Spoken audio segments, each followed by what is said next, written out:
আচ্ছা, জীবনে কখনো কোনো মৃত ব্যক্তিকে গোসল করিয়েছেন?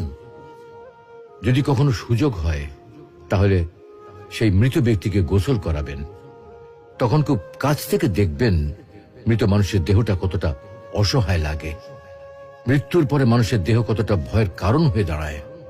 সুযোগ পেলে রাতে লাশটা পাহারা দেবেন, তখন বুঝতে পারবেন প্রিয় মানুষটার লাশ রাতের বেলায় আপনার কাছে কতটা অদ্ভুত লাগে, কতটা ভয়ের কারণ হয়ে ওঠে, কতটা আতঙ্কের কারণ হয়ে যায়।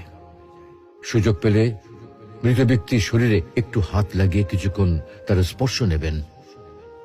আপনি তখন উপলব্ধির সুযোগ পাবেন এই পৃথিবীতে বিশাল প্রভা প্রতিপত্তি মৃত্যুর পরে কতটা নির্যাতনের রূপ নেয়। সুযোগ পেলে আপনজনদের লাশ কবরে নামাবেন খুব আগ্রহ নিয়ে। শেষবারের মতো মৃতদেহের মুখটি একবার দেখা